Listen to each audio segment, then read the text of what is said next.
السلام عليكم ورحمة الله وبركاته. طلاب الصف الخامس الابتدائي كتاكيت 5 ابتدائي، معاكم مستر محمد رمضان مدرس الدراسات الاجتماعية. النهاردة هنتكلم عن أول درس عندي في المنهج، موقع مصر الفلكي. يلا بينا. أول حاجة، يعني إيه موقع فلكي أو يعني إيه شبكة الإحداثيات؟ جينا إحنا عملنا إيه؟ بص كده، جينا دي الكرة الإيه؟ الأرضية. عندي الكرة الأرضية قسمناها إلى خطوط طول ودوائر عرض. ودوائر إيه؟ عرض. ركزي يا لولو معايا، يبقى الكرة الأرضية عملناها خطوط طول ودوائر عرض.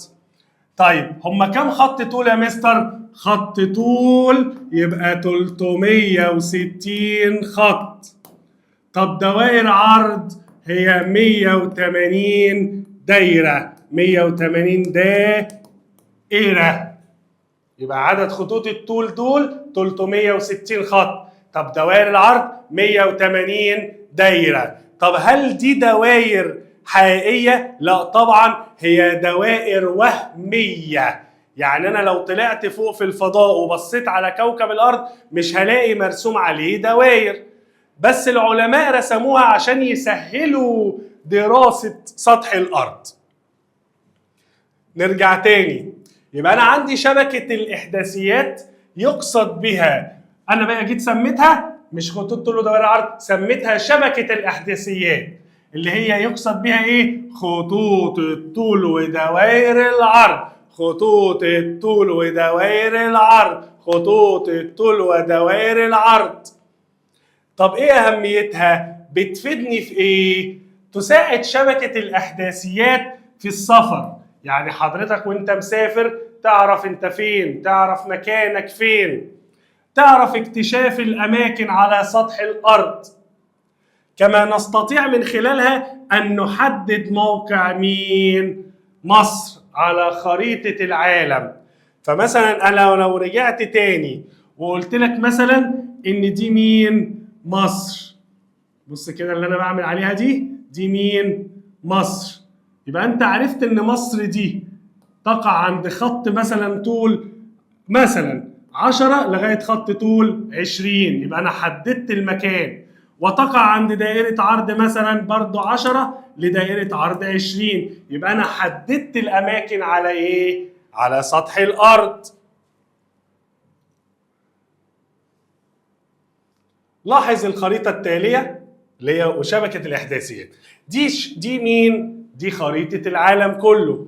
قسمتها إلى إيه؟ خطوط. قسمتها إلى إيه؟ خطوط. وقسمتها إلى دوائر عرض.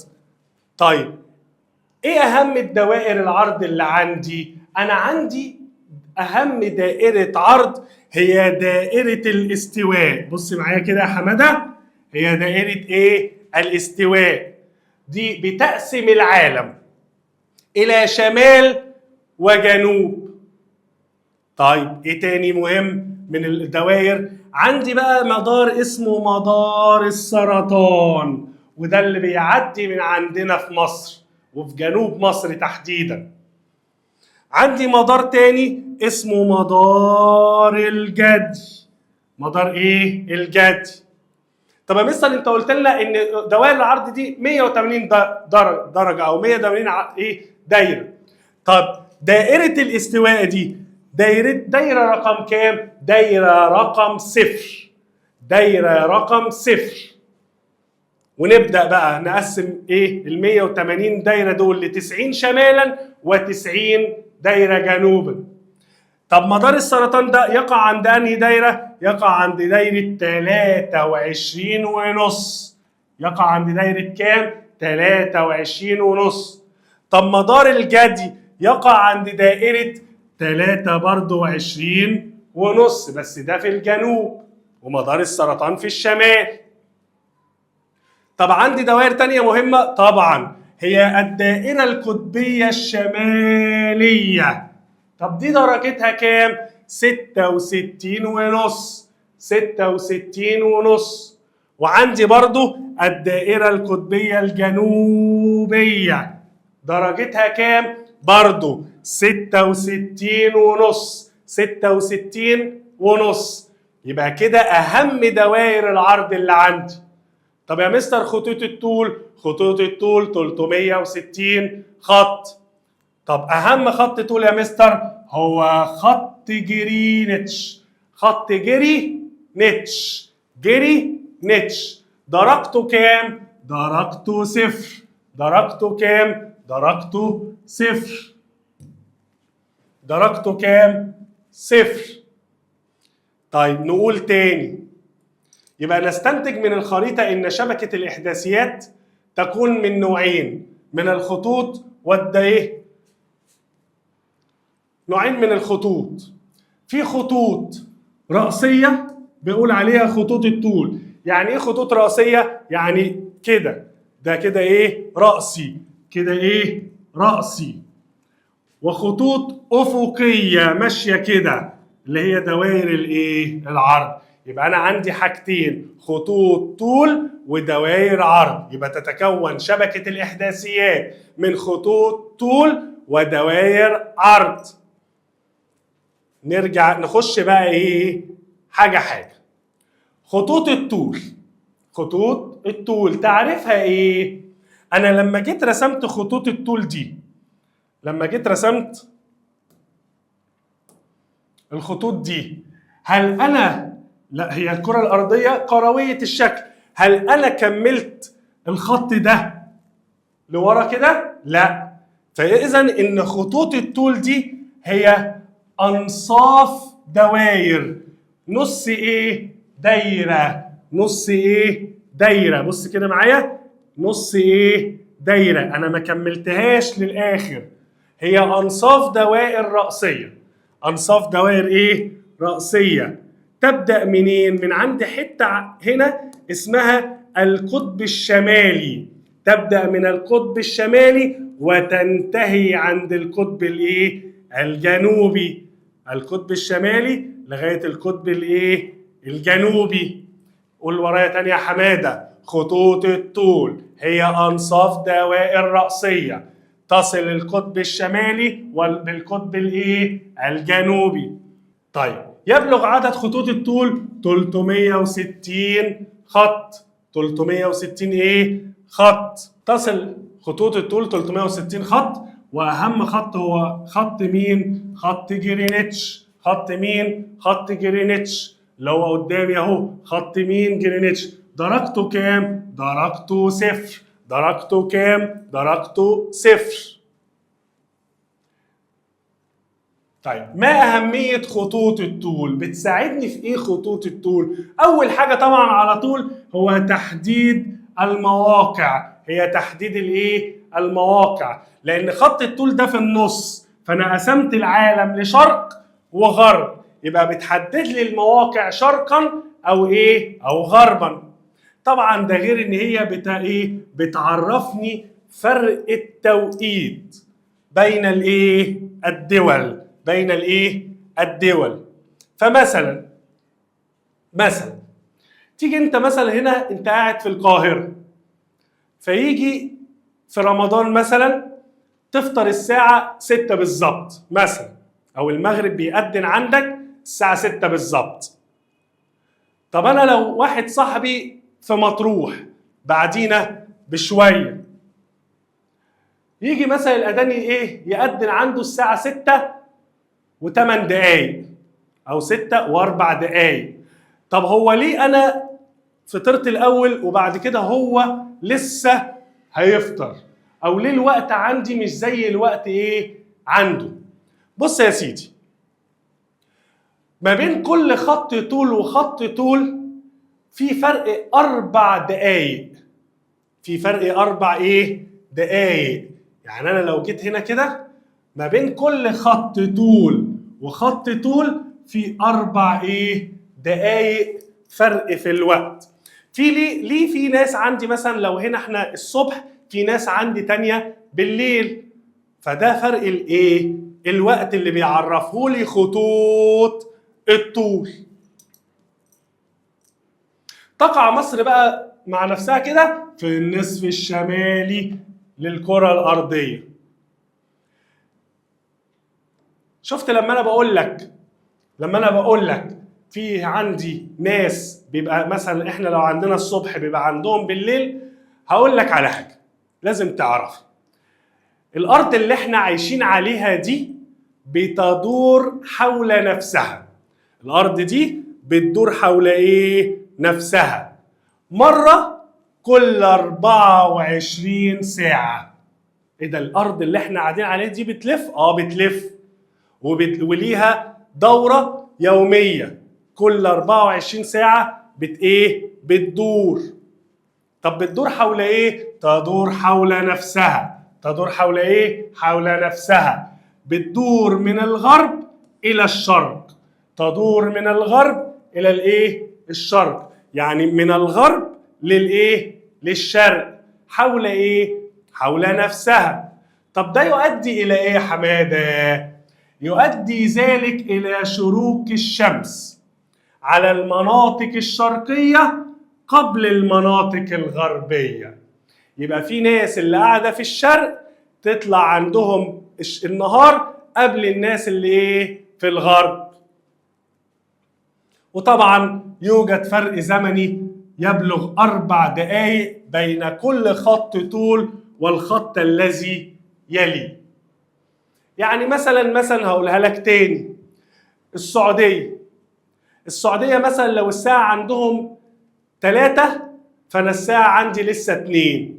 ليه؟ لأن السعودية دي تقع في المناطق الشرقية فأشرقت الشمس عليها قبلينا في شرق العالم بقى كله. طب ما بيني وما بين السعودية كم خط؟ ما بيني وما بين السعودية 15 خط. 15 ايه؟ خط. واحنا اتفقنا ان كل خط وخط 4 دقايق. طب بص كده يا لولو احسبي معايا. 15 خط في 4 دقايق يساوي كام؟ 60. اللي هو 60 دقيقة الفرق ما بيني وما بين السعودية. ما بيني وما بين مين؟ السعودية. طب دوائر العرض.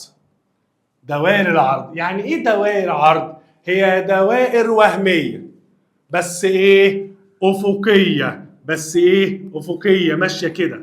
هي دوائر ايه؟ افقية ماشية كده تحيط بالكرة الأرضية. تحيط بالكرة الايه؟ الأرضية. نقول تاني، دوائر افقية متساوية كلهم قد بعض؟ لا، غير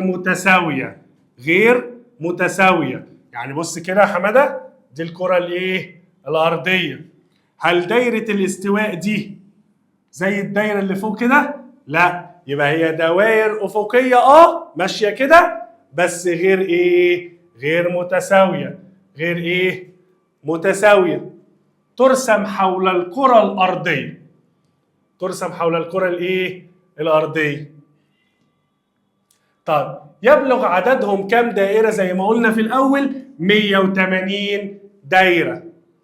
أكبر دايرة فيهم هي دائرة الاستواء. وافتكر معايا كده، كانت درجتها كام؟ 0.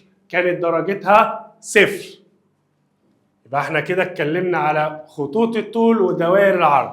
عرفت ان خطوط الطول اهميتها بتحدد الاماكن وتحدد الوقت. تعال نشوف اهمية دوائر العرض. دوائر العرض زيها زي خطوط الطول وبتشترك معاها في تحديد المواقع على سطح الارض. بس دي بقى بتحدد المواقع شمال وجنوب، لان هي دايره كده فبتقسم لشمال وجنوب، شين وجيم. تساعد في دراسة المناخ. دي بقى اللي بتعرفني درجة الحرارة وبتعرفني الرياح وبتعرفني الأمطار. نقول تاني، تقع مصر في النصف الشمالي للكرة الأرضية. بص بقى يا سيدي تاني الدوائر العرض، نمسك واحدة واحدة. طبعا أهم دايرة اللي احنا قلنا عليهم يا حمادة ايه؟ هي دائرة الاستواء في نص العالم. درجتها كام يا حمادة؟ 0. بتقسم العالم إلى جزئين، شمالي وجنوبي. طب عندي دايرة مدار فوق أو دايرة، بس دي بنقول عليها مدار عادي. في مدار يا حمادة اسمه مدار السرطان، درجته كام؟ 23.5. بس ده شمال دائرة الاستواء. عندي تحت برضو يا حمادة مدار الجدي، درجته كام؟ 23.5، بس جنوب دائرة الاستواء. يتفضل لي دايرتين مهمين برضو فوق خالص، الدائرة القطبية الشمالية. كام؟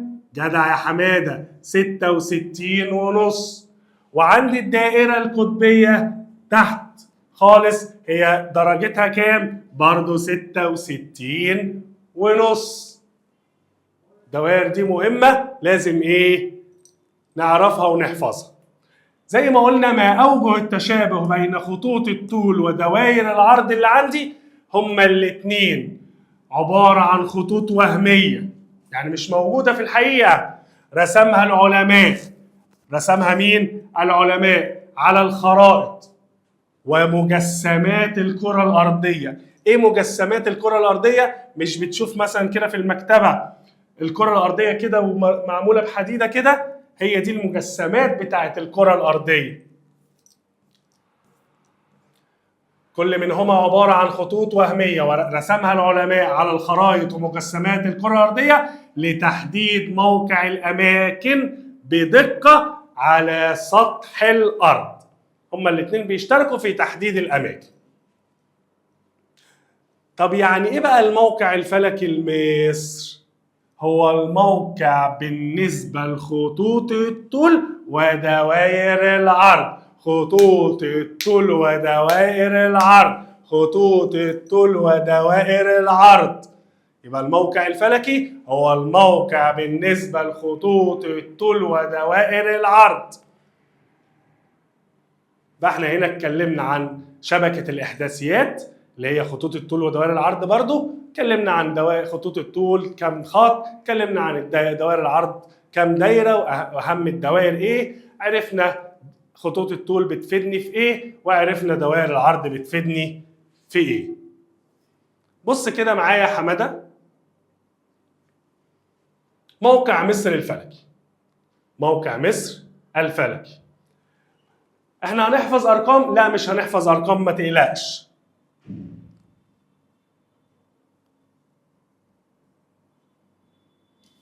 بس اللي انا عايز اقوله لك مثلا ان ده مثلا خط طول اهو، وده خط ايه؟